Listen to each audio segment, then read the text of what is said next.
Endometriosis is a condition where in a lady there is what we call the presence of the endometrial tissue. In other words, the lining of the inside of the womb in other places other than the cavity of the uterus itself. And endometriosis can be present, or the endometrial tissue can be found in various places.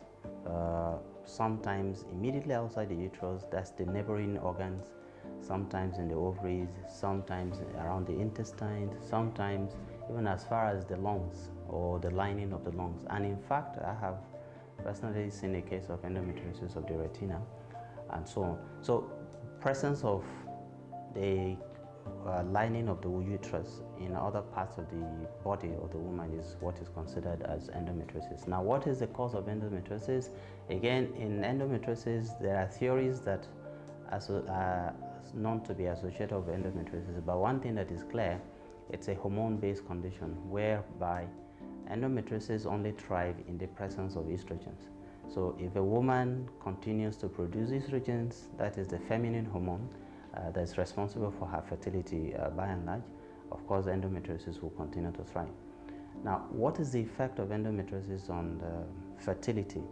Now, endometriosis there is a way endometriosis is graded, but the symptom complex of endometriosis usually can come, the commonest way it is presented is severe menstrual pain, what we call dysmenorrhea.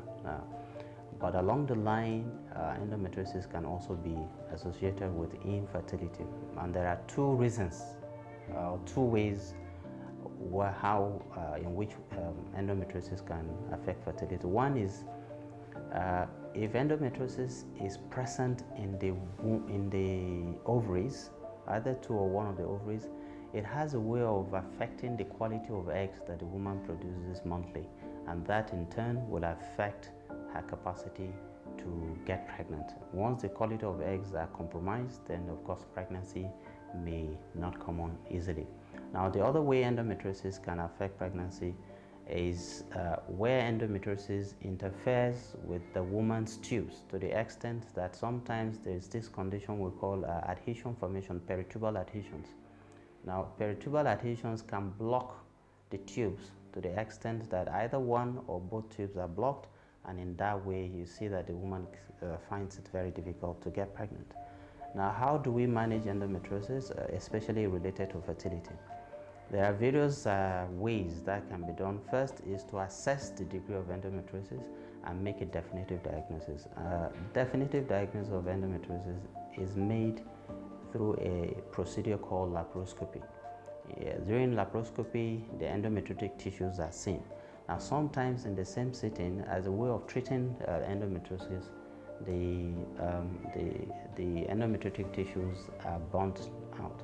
Now, during laparoscopics, the tubes can also be assessed to see whether they are open or not. Now, where the tubes are obstructed as a result of endometriosis, then the only way that lady can be assisted to get pregnant is IVF.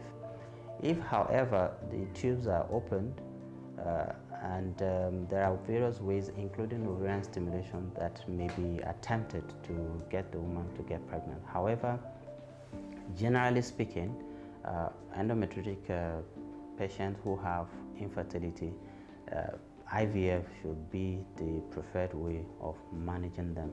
But again, it has a way of making the IVF a bit difficult, because once the ovaries are affected, then of course you can have issues with eggs. Sometimes where it is very difficult to obtain eggs from the woman as a result of distortions of the ovaries, then of course the woman may be counseled to consider donor oocyte. In other words, get eggs from a donor, young donor, and then that can be used to offer her IVF, and ultimately she will have her children on her own.